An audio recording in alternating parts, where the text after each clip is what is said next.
नमस्कार। आज हम बात कर रहे हैं पाकिस्तान में जो हाल में भूकंप आया उसकी। हमारे पास इंडियन एक्सप्रेस का एक लेख है और इसमें भारत, जर्मनी और यूरोप की जो जियो साइंस एजेंसीज हैं उनके आंकड़े हैं।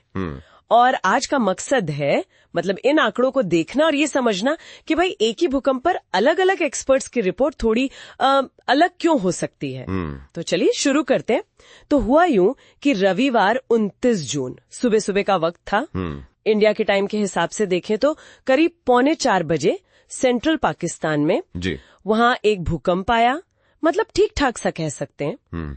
लेकिन मजे की बात यह है कि इसकी जो तीव्रता है, मैग्नीट्यूड, उस पर सब एकमत नहीं है। जैसे अपने यहाँ NCS, national centre for seismology, उन्होंने कहा 5.2। हाँ। पर जर्मनी का जो research centre for Jio sciences है, GFZ, और यूरोप का EMSC, हाँ, यूरो मेडिटेरेनियन सिस्मोलॉजिकल सेंटर, हाँ, उन दोनों ने इसे थोड़ा ज्यादा बताया, 5.5। तो 5.5 बिल्कुल फर्क बहुत ज्यादा नहीं है, लेकिन है तो सही। हाँ, और देखिए ये जो छोटा सा फर्क दिखता है ना, ये भी महत्वपूर्ण हो सकता है। असल में होता क्या है कि हर एजेंसी का अपना क्या कहते हैं सिस्मोग्राफ का नेटवर्क अलग होता है। अच्छा। डेटा को प्रोसेस करने की तकनीक, जो मॉडल्स वो इस्तेमाल करते हैं, वो सब अलग होता है।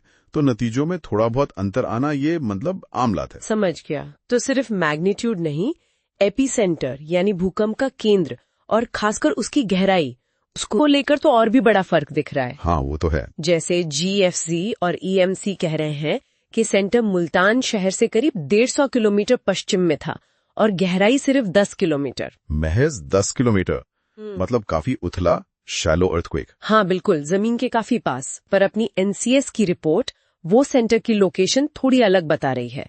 30.25 डिग्रीज नॉर्थ, 69.82 डिग्रीज ईस्ट, और गहराई बताई है 150 किलोमीटर। 150? ये तो बहुत बड़ा अंतर है। 10 कहाँ और 150 कहाँ? वही तो। बिल्कुल।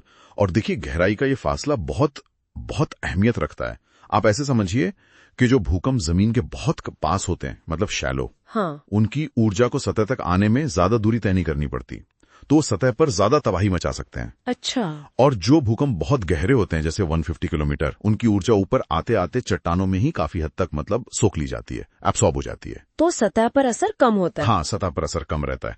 तो ये जो विसंगति है 10 और 150 किलोमीटर वाली, ये असल में दिखाती है कि भाई भूकंपीय घटनाओं का एकदम सटीक आकलन करना कितना पेचीदा काम है, टेक्नोलॉजी के बावजूद। हाँ, ये तो है। खैर, एक राहत की बात ये है कि लेख के मुताबिक अभी तक किसी भी एजेंसी ने कहीं से भी कोई बड़े जानमाल के नुकसान की खबर नहीं दी है। जी, ये अच्छी बात है। जो लोकल अथॉरिटीज हैं वो नजर रखे हुए हैं। और ये याद रखना भी जरूरी है कि पाकिस्तान भूवैज्ञानिक रूप से एक बहुत एक्टिव जोन में है। हाँ, वो तो है ही। वो लगातार टकराती रहती हैं।